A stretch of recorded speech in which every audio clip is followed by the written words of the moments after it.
Hey everybody, welcome to this week's episode of Pensado's Place. It's a tie-dyed Pensado's Place because we just had our annual Camp Crazy, our first one where we could deal with mental health and touch base. I'd recommend that to you guys as well too. Got a great show for you. One of the hottest shops in LA, Electric Fields. They're here. We've got a studio tour. We'll show you around and you'll meet Nick Mack, their badass chief engineer. Incredible guitar player. Works a lot with Post Malone and a whole bunch of other hit makers. But first, before we get to that, it is summer, which means there's opportunity for you. Let's start with Sweetwater's Gearfest. It's virtual this year, June 25th and 26th. Workshops, panels, incredible sales, all stuff you can check out at sweetwater.com/Gearfest. Now, you have an opportunity to learn from folks like Joe Barresi, Quentin Gilkey, Steve Vai, Andrew Sheps, DJ Jazzy Jeff, Chris Lord-Alge, and a whole bunch more. $50,000 giveaways with hourly prizes. It is great opportunities for you to go win. All you do is head to sweetwater.com/giveaway to register to win and sweetwater.com/Gearfest to participate. Remember, June 25th and 26th, get there now and enjoy. If you're down Nashville way, NAMM is rocking Summer NAMM for the first time, live and in living color. Go to www.namm.org to register. That's .org, not .arg. And going to be great events on site, off site. Turn up in Nashville. Let NAMM take care of you. They do a phenomenal job. As we told you last week, companies that we like, Arturia is one of those. State-of-the-art DSP expertise, virtual instruments. Their FX collection, too, is just amazing. 22 stunning emulations of vintage studio processors, effects, all in one amazing audio suite. For the month of June, you can get all that for $299, $300. That's about $14 per plug-in. Dave just left here. He was raving about it earlier. He's going to do an ITL and tell you all about it. And until then, go to www.arturia.com for any details. And the most impressive school I've seen in a long time, 1500 Sound Academy, is just doing amazing things, and you're going to learn a lot more about it. They've got free virtual workshops. One's coming up on Roland, and some good stuff they've got there. Head to their website, 1500sound.academy, and you can get their whole schedule, everything that they're doing. You want to be involved with them. Now, audience, what you should know is that we've got a very sexy shop talk from Electric Field. Hey, what's up? Welcome to Electric Field. I'm Nick Mack, Chief Engineer. I'll be showing you guys around. This is our A-room here. Welcome.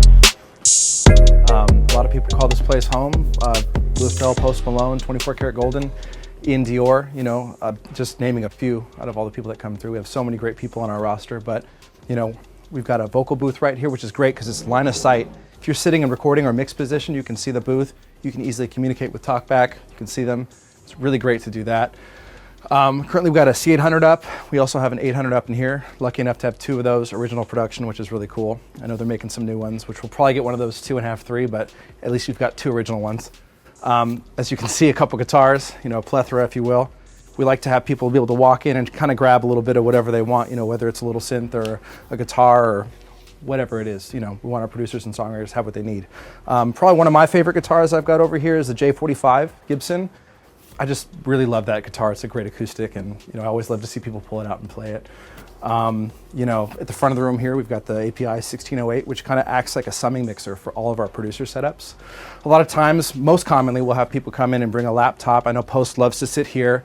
He'll post up here, and then he'll have, someone else will come in with the laptop as well, and then Louis Bell will usually be in the front of the room with his rig, and all these different laptops will be playing, summed through the 1608, and then come through the big 1035A Genelex. So that's usually how we're working here, with the line from the booth where he cuts all of his vocals. The list goes on and on of songs that Post has cut here. I'd have to get a paper and cross them all up. But if you've heard a Post Malone song, basically from Stoney on, it's been cut here in that booth. So anyway, as far as gear goes, usual suspects, 1073 is a pair of them. 1176, a little bit of an extra, which is kind of cool, is these SSLK style compressors, which I love a lot. They're great. Focusrite ISA, big fan of the series, one of those up front. Roland Integra, just in case if you want to get creative with some synths. Just enough to to get the job done. So, you know, and then Post always seems to leave this one behind, always remind him, but this is his acoustic guitar with a bunch of signatures from friends and stuff. It's really cool. Another really cool part of the room that I like is the couch. So when people come in, they just, you know, you can sit down. It's almost like being at home on a really big couch. You can kind of just get comfortable, you know, start making music, writing, and just feels like it just feels like a bunch of friends sitting together, just hanging out, and the byproduct just happens to be great songs. So that's one of my favorite parts of Studio A. On the way to B, I love telling this story. French, great guy. He came through one day and we just got this plaque like the day he came. And we're walking down and I said, hey, we got your plaque. And he's like, oh, kind of stopped and looked. And he's like, I think it went one more. And then he like walked on. It was pretty funny, but we love having French over. He's great. Kind of a funny story. Anyway, this is Studio B right here. And you walk straight in, a little lounge vibe. You can sit down and hang out, play acoustic guitar again if you want. But there's a producer setup as well in here, so you can kind of bounce signal between the B control room and this setup as well. You can listen to what's going on in there. They can hear what you're doing, work together independently, whatever you want, you know, which is really cool. So the flexibility is really important in these studios. We want to give people the ability to come in and do whatever they want. So when I wired this room up, I thought big room, like a big proper A-room studio in a small space. So, you know, we've got the patch bay, we've got a utility panel as well. You know, Apollo X8 that people can come plug into, which is really cool. You just got to bring your laptop plug in, you're connected to everything. Some more usual suspects for gear, just like, you know, some of the pieces in the A-room, more ISA series stuff, a distressor, 1176, you know. Console one, I'm a big fan of it. It's almost weird to not be able to reach out and grab a knob, so I love having that in the room when I'm working. It's really, really nice. They did a great job with that. Back into this room here, a lot of vocals get cut right here. You know, our acoustic guitars, you know, we'll make space for that. And it's a really nice space to be able to use and have, you know, people kind of do, like I said, whatever they want, whatever they're feeling, they can do it. We don't usually say no, we say, sure, let's make it happen. One other little favorite detail of mine, I got a lot of favorites around here, but this sign is always really nice to come in and see. It's almost like a reminder that, hey, you're home, electric feel, you know, and people take pictures with it and everything, and it's just kind of a nice little feature of the studio. I like it. This is our lounge. And the crown jewel of our lounge is this beautiful reef tank that we maintain to make sure the fish are happy, and people like to come in and see the fish and kind of just relax. It's a nice place to just kind of disengage and not be in the, you know, the studio environment. If you want to just get out for a moment, it's really nice to do that. So moving into this last room, we kind of wanted to just display our mobile rig for you guys and show you what we built for tour. With Post Malone, you know, we brought this rig on the second half of the Runaway tour, but on the first half, our CEO, Austin Rosen, he loves studios, and he's like, let's get a studio bus for the tour. So we had it the first leg, and there were some technical issues with it. And coming out of that first tour, we really wanted to come up with something that was really no compromise. We could just do everything that we would do in our A-room on the road. So some of the features that you're gonna see here are this baffle here for vocals. You crack it open, it's a road case, rolls into the venue, open it up, you can throw a mic right there. I've got Lewitt 840 up right now. One of my favorite mics. It's a lot of fun to use. It's a little different than the 800, so it's nice to have variety. A whole bunch of synths that we have, you know, that come with the rig. More guitars as well. And then, you know, back to gear, you know, a condensed version of what you'd find in our A and B room. Two 1073s, ISA 430, 1176. Y'all know the Tube Tech, Distressor, Apollo again, you know, another 8 mic pre's here, a Patch Bay, Dangerous D-Box Plus. There's no compromises here. You know, we've done everything from drums to vocals. I mean, you name it, we've done it.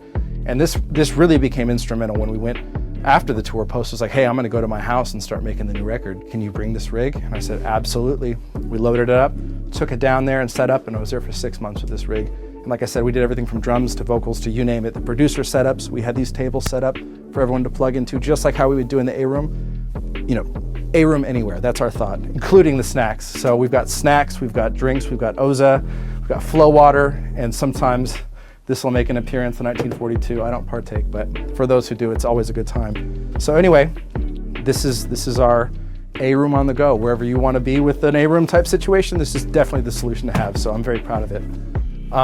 Thank you guys for checking out the studio. I really appreciate you guys just giving it a look. Hopefully one day you'll be able to come see all the stuff here and maybe make a song or two here, who knows. But thanks to Dave and Herb for having us do this, and thanks to our staff who keep this place really, really nice and what it is. So cheers, guys. Have a great day. Do us a favor, hit us up on all of our socials, sign up for our newsletter. This is going to be a bountiful summer all for you. So without further ado, Please welcome the incredibly talented and great guy. Here's Nick Mack.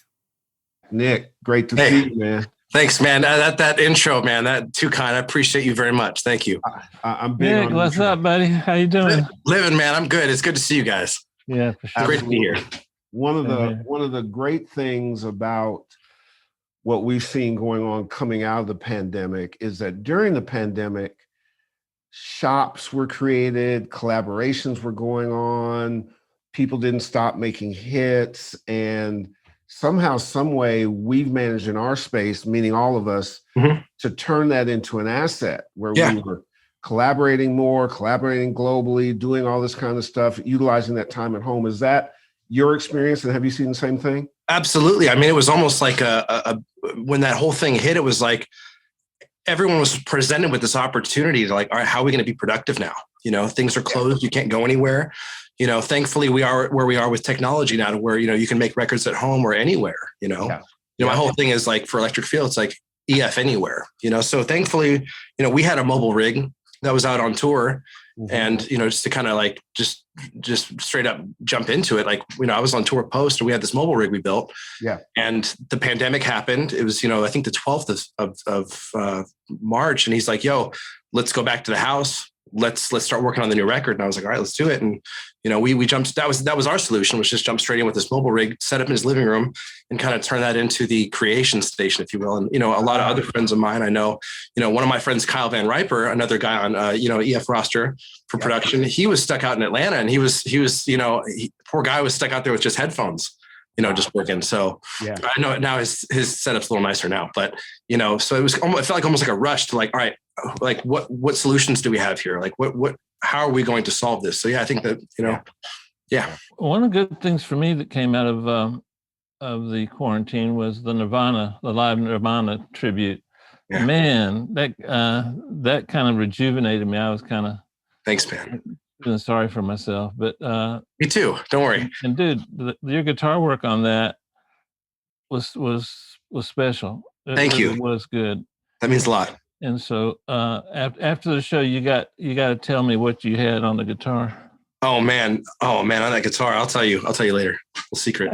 Well, context-wise, to give the audience context, Nick doesn't just engineer; he also plays guitar. Has gone out on tour with Post Malone and others, and I think that's a unique position in that because you have several hats. You know, we're gonna talk to you about your tech hat, and then there's your engineering hat, and then there's your player hat.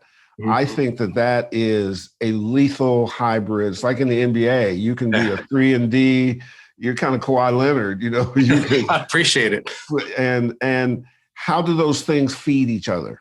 I mean, man, that's a great question. You know, I feel like from such an early, I mean, it's so symbiotic for my thing. It's like, you know, when I got sucked into the whole engineering thing because I was playing in bands and like nobody, you know, we had no money. We're a punk band, hardcore band, and like no one had money. So I was like, we'd been to a few studios and I was like, I can do this.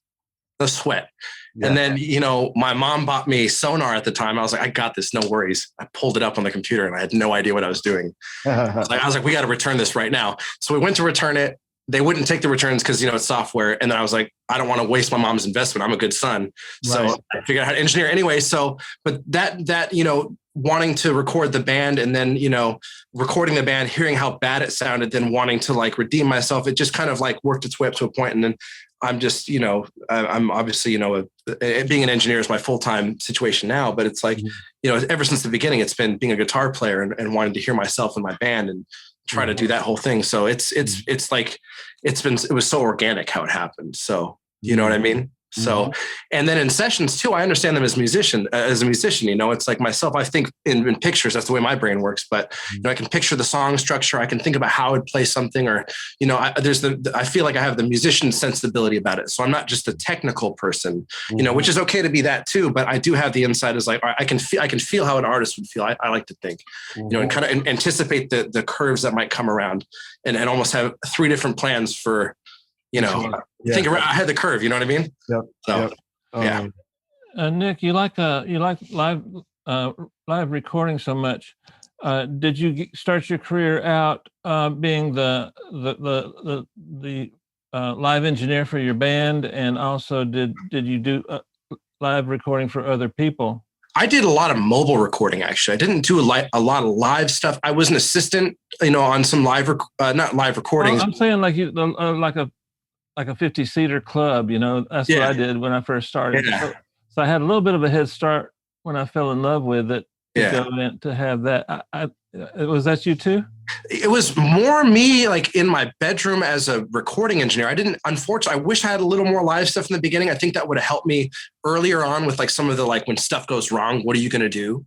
That quickness. I think live guys have that sensibility, and gals too. They have that sensibility of just when something goes wrong to jump in there and fix it. But no, for me in the beginning, it was, I was a studio guy, and a recording artist and myself in studio and all that. But and I did come up the more traditional route, going, having an internship and going to audio school and all that, and coming up and working under engineers that I really respect still.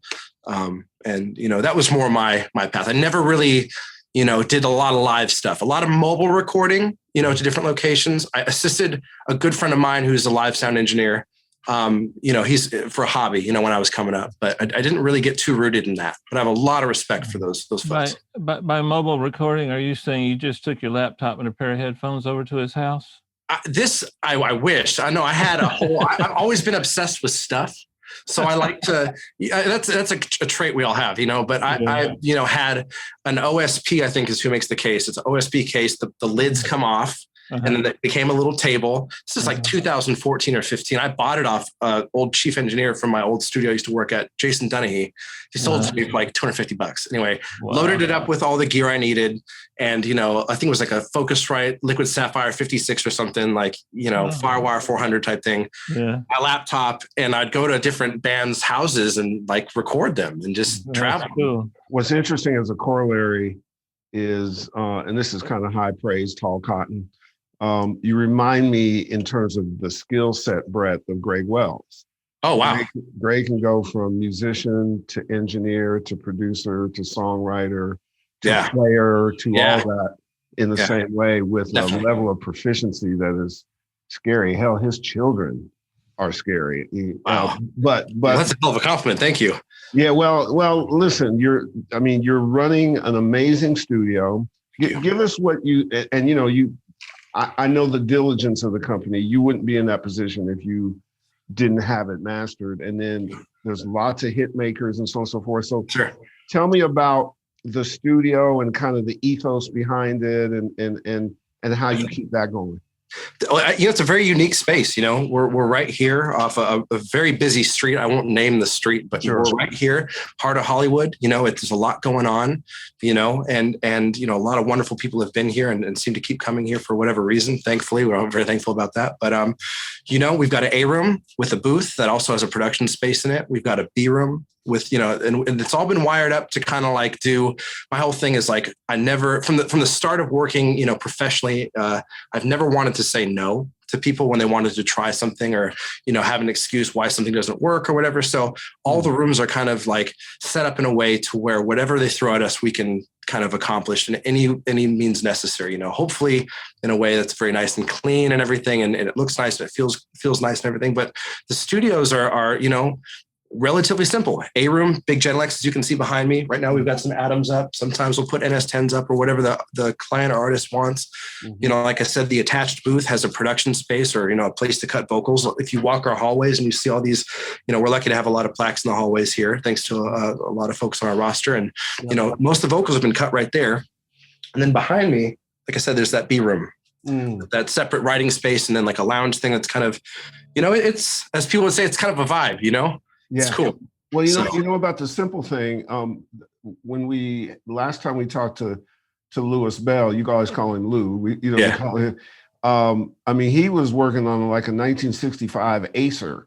Yeah, had like one. It was it was the oldest as a pull start, like a lawnmower. Yeah, man, exactly. It had like a pull starter and extra cords in case you had to wrap it around and pull it. Yep. But I think the point to the audience is that it's not more stuff. It's less. It's less stuff. Simplicity. Yeah. When you get to simplicity, that's genius. It's not complexity, and you can get to that I mean, one of our biggest sponsors had their biggest year because they were selling to bedroom to bedroom absolutely makers. Yeah. And so the space is democratized now. You can bring the noise if you work in your bathroom and you bring the noise. You can 100%. do that. The funny part too is it's like I think the thing that I really respect about Lou. I love Lou. I've known him for I think since 2015. And the thing I really respect about him is like it's like you said, it's not always about the gear. It's like he's just really I think figured out the point. What's the point?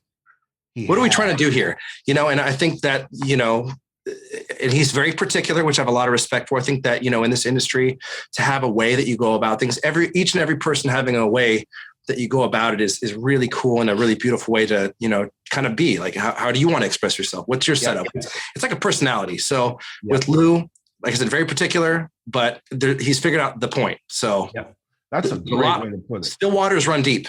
You know what I mean? So it looks simple, but there's a lot there. So yeah.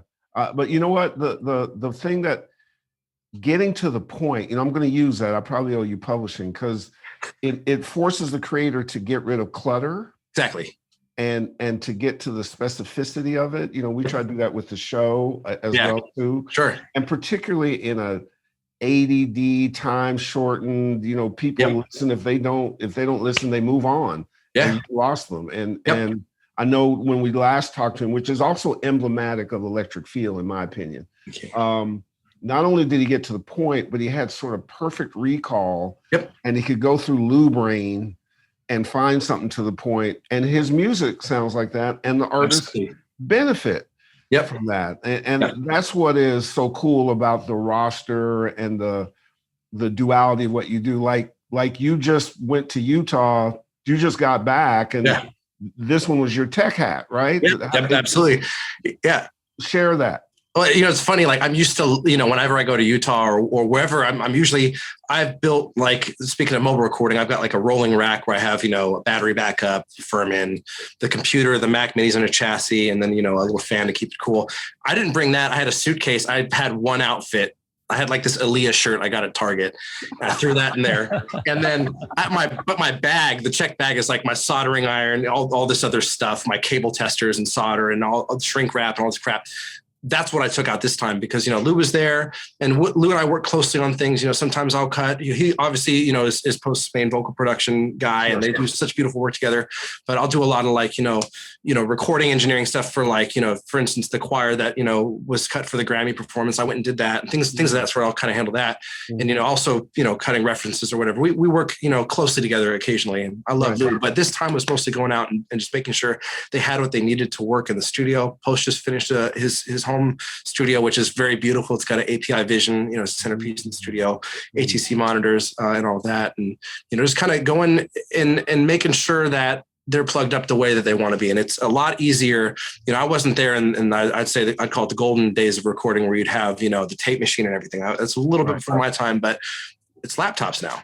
You know what I mean? But the funny part about that is like not every studio, you go to some of the older joints, they have to, the integration isn't what it could be or should be because it's set up for the kind of older way of working, and there's, little cables hanging over this, that, and the other. And so I just kind of went over there to tighten things up and make things a little more efficient for them, make sure they have what they needed to get going. So they can get to the point. Get to the point. Yeah, exactly. It's more, we're in a much more get to the point type society right now. So absolutely. On the Machine Gun Kelly record you did, you missed the next record, which was my favorite. I'm glad you put it that way, the same way. But the guitar work on the previous one I can't believe the name of the second record when I heard the new record. But man, great work on that record. Thank you. I think it was your inspiration that led him to go to that record. I wish I could take credit for it. I wish I could. Nick, have you ever noticed how many really talented people that we know have a rock or a punk background? Have you ever noticed that? I have. It's funny enough. I was at Criteria a couple of weeks ago in Miami, and one of their senior engineer, their assistant there, he was, same background I was in, Warped Tour, pop punk, hardcore type thing. And it's funny, I'm like, hey, and the other studio used to work at years ago. My other guy, my friend and colleague there, same thing. He was a drummer in a band. It's funny. You see Travis Barker, he's producing these crazy records. John Feldman. I mean, it's wild. I think that energy that comes from that world is about the only place you can get that energy. And if you can't, if it doesn't just ooze out of your pores, you can't fake it.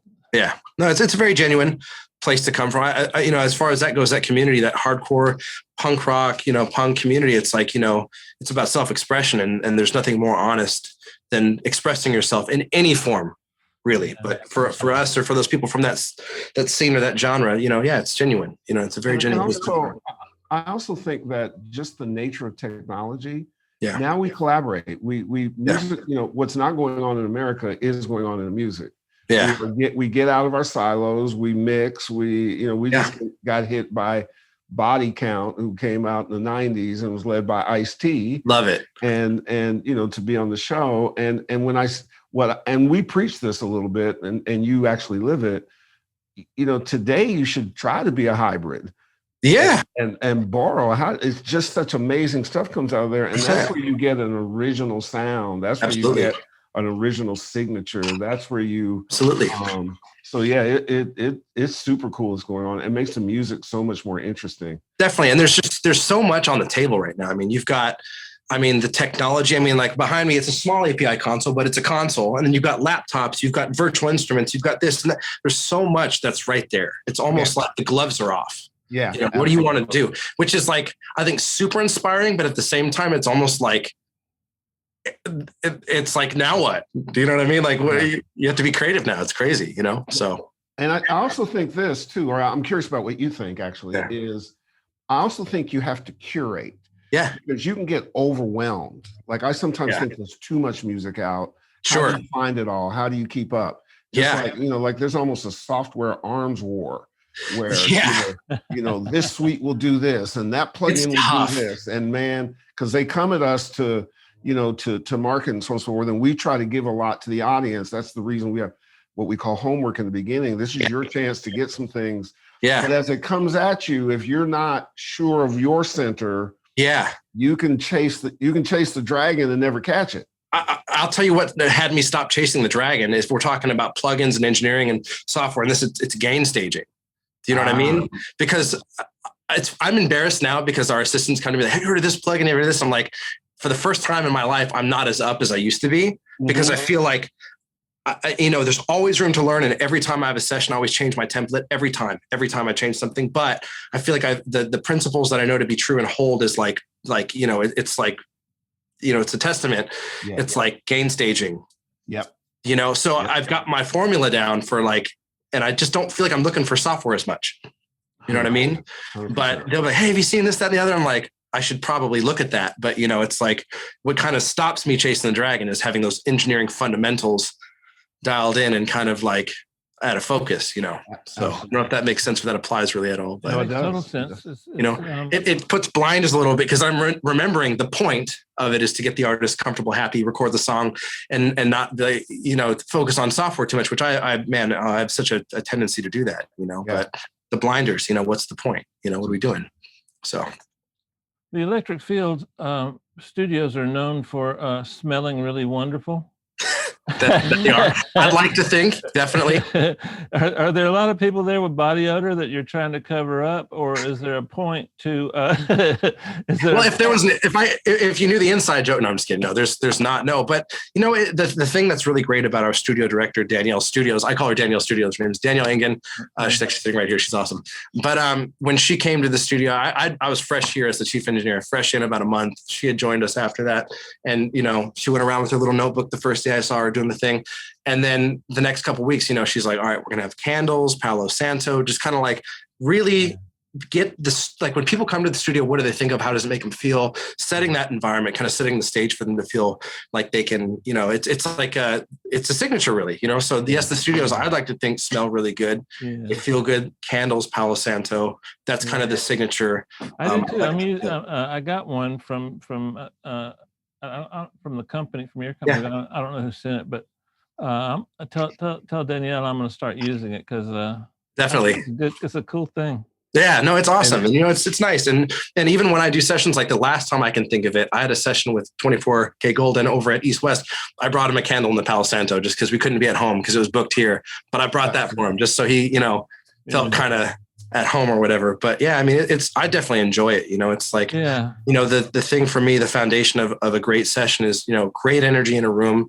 The artist can be in a bad mood, feel it up, do your thing. But for me, I always want to have a clean slate. I want to be in a great, mind space to where I feel kind of ready to adapt to the artist, and when they're whatever energy they're at when they walk in, I want to feel ready. The candles in Palo Santo are so nice, and then just ready to kind of adjust and see whatever they're going to do. You know what I mean? So, and the reality of it is, creatively, people who find, again, could be creatively, could be branding, could be tools. Yeah, who find the thing that differentiate from the others. Yeah, have the best opportunity for their message to be heard. If your message, absolutely. If your message ain't good, they'll go away. Yeah. But you're not going to be found unless you stand out in a way that, and also in a way that's authentic to you. Because absolutely. As you do, I'm a branding guy, and I take it really seriously, because at the end of it is not only a signature, are checks. Yeah, definitely. And if you care about checks, I care about checks. Absolutely. We all have to. You want to learn. Exactly. It's just, so the thing about the studio that's so cool is beyond those branding things, it flows. I got a marketing booklet from you guys at almost going into Christmas. Yeah. And I called my team and said, yo, this is fire. Amazing. And what it did for your artist, your roster, the studio, the staff, was all inside that. And again, the lesson to the audience is, where I just got through speaking at Ohio University and a bunch of different students, you can get lost trying to brand, but you got to have something to brand. Absolutely. Absolutely. Because it's what's the point? What's the point? That's life. What is the point of what we're doing? If you're just trying to brand, I mean, what is really there at the core? And the thing that is, I mean, I don't want to be cheesy, but it's a real honor to work here. You know what I mean? The roster we have is amazing. The artists are amazing. Even on the, I don't collaborate a lot with I guess maybe that's not true. I work closely with the A&R team, being the engineer and all that. Sure. And, but I don't do the office stuff a lot, Right. That's not my forte, but I mean, we're really trying to, we're something, you know what I mean? There's an effort here, and there's a big, it's a big machine of things that are organically happening in a way that's very genuine, I'd like to think. And I'm very proud to be here, and I'm very lucky every day I wake up. I'm just thankful to be able to be here. You know what I mean? It's wonderful, and to work with the people, and, I'm sorry, is there a two-way exchange when you're working? Meaning people come to you for your particular set of skills. Mm-hmm. Are you learning while you're working with people? When you have Machine Gun Kelly or Travis Barker or Post or any number of the folks, I mean, Malcolm, you've worked with so many people. Is there input coming in to you too that's shaping you? Every day. I mean, that's the thing. It's that's everything to me. It's there's no point to be an engineer if the artist isn't influencing what I'm doing. I'm a medium more often than not for what they want. And when they don't tell me, the other day I had a session with 24K and another gentleman. It's I was very thankful to receive, they're like, oh, he already knows. That was such a great compliment for them to tell me, and that just comes from intuition and all that. But that's because I've had artists literally pour information into me, and I can just, that's everything. Mm-hmm. You know what I mean? Mm-hmm. It's their song. I'm a technical person at the end of the day, being creative on behalf of the artist, and being, their impressions on me are everything. It's going to determine my working style, my workflow, how I am in the room, the kind of energy you adapt. You're a chameleon. You know what I mean? So it's everything from the sounds you're choosing, from the mic pre's, the EQs, the moves you're making, how fast you're recording, how slow you're recording, everything. You know what I mean? It's and then the sounds they want. Every piece of my workflow and me as an engineer is determined by the input that I'm getting from an artist, whether it be verbal or body language or whatever it is. So the artist is everything to me. So very passionate about that. In church, we'd say preach. Thank you. I appreciate that. So I love it. So file this under the category of a public service announcement. The better your demo, the better the mix it could possibly be, because we try to emulate the energy, the flow, some of the good things from the demo. Yeah. And I've noticed in my own work, I'm not saying you have to be like Manny American or Jason Joshua as a mixer. Sure. But just the things that are important to you, make sure that your mix engineer can hear them and understand what you're doing. Absolutely. And so pay a little more attention to it, because that's a real big tool for us, right? Yeah. Yeah, absolutely. I mean, that's the thing. I mean, another way that I look at it, and I always tell our guys here at Electric Field, it's like, when you make that reference, it's like, first of all, people are going to hear that. The artist is going to hear that. It's like they're remembering their time in the studio for that day, but that's a real representation of what was worked on. That reference is very valuable. So to get that in a place where it really represents what the song is, it's crucial. It's absolutely crucial. So all the exciting little bits, this, that, and the other, and it's a great opportunity as, I remember, I always feel like I'm always trying to work my way up. I never want to be humble or stagnant, but like, I'm always trying to prove to the artist that I mix records, sure, tracking engine, all this stuff, but I'm always trying to kill that reference no matter what stage of the career I'm in. I'm always trying to kill a reference for them, for me, for everybody. I'm trying to get that song to come across. So to hear you say that, Dave, about, as a real, one of my heroes as a mixer, that reference, it kind of shows you the breadcrumbs a little bit, that's crazy. So yeah, I agree. And then trust us. Yeah. unless you've mixed more big records than you have, trust us. I can say I haven't mixed more records than you have. That is very fair. I've not, but I really respect. I've looked up to your work forever, Dave, and like just to hear you say that about the reference, it's super interesting insight on my end, because it's like it kind of validates what I tell all my friends and all the other guys about the reference being so crucial. Like that's the end of the session. That's a big deal.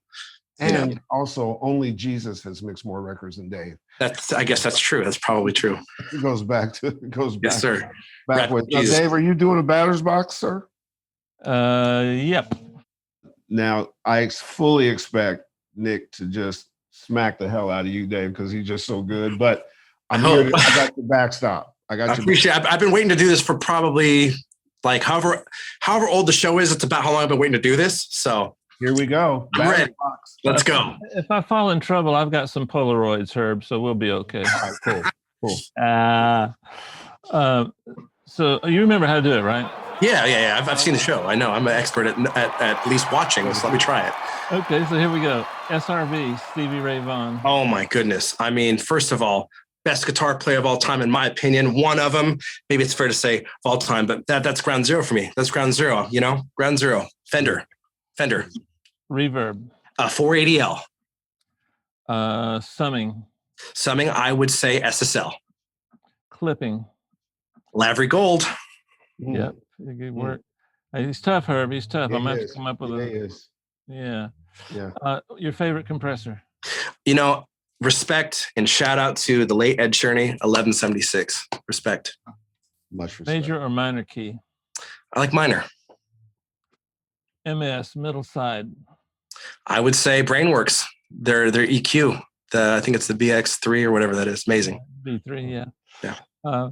So do you prefer to mix your hi-hat on the left side of the mix or the right side of the mix?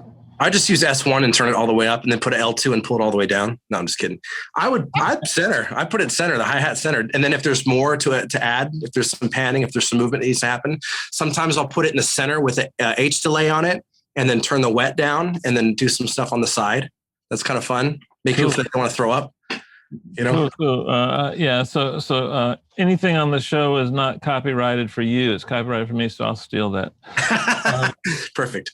What's your favorite plugin to use on your stereo bus? Oh man, I really like the console one from Softtube. I use the SSLK, or I will use the curve bender that they've got in there for the EQ section. I don't know if you've ever used that one, Dave. Have you messed with this? I use it, a lot. I use it. Amazing. Yeah. So sometimes the curve bender, a little high, a little low. And then for the compression section, I'll use the SSLG, which is on every mix that I do, virtual, or if I'm able to use the real thing, I'll use the real thing. And I'll put the compressor before the EQ. So good information. Saturation. I would say Neve. Don't say guitars or children or dogs, but if your studio caught fire, what one piece of gear would you try to rescue first? I would try to rescue, aside from the hard drives, because no clients would be very pissed. Yeah. I would take my Fender Tiki guitar that was, given to me from this person who's like a dad to me, Jose Zapata Sr., who's my drummer's father from the band I play in, who works over at Fender in Corona, my hometown. I would take that guitar. That's a family heirloom of mine. And I would, the Strat that you play sometimes? That was the Strat. Yeah. The Strat I play with it looks like bones on it, but it's actually bamboo. It's a Tiki guitar. Wow. So I would take that. That would come with me. So let me just give an ode to, let's just make this Utah focus. because he's kind of a combination of Donovan Mitchell, who you can't really stop because he can take you off the dribble, and then Jordan Clarkson, who won Sixth Man of the Year, who can just shoot with the littlest bit of space and boom. Wow. You find that in one dude, man. And Nick, I'm going to tell you off air, but okay, you're being scheduled to do a superstar panel. Oh, actually, two of them, but I'll share. I'm down, man. Okay, you guys are too nice to me. I like coming around here. It makes me feel really good when you guys are really great. Thank you. Appreciate it. One of the beauties of this, before Dave takes us home, is we get to meet incredibly stimulative people who are just on their game, and every time there's a glow that comes off of them. There's information that comes off of them, and that's the beauty of what we do for a living and the access that we have. It's a privileged space. I would tell everybody in the audience, don't forget that part of it. Honor it, serve it well, and then it serves you. It's not the other way around. Absolutely. Right? Yeah.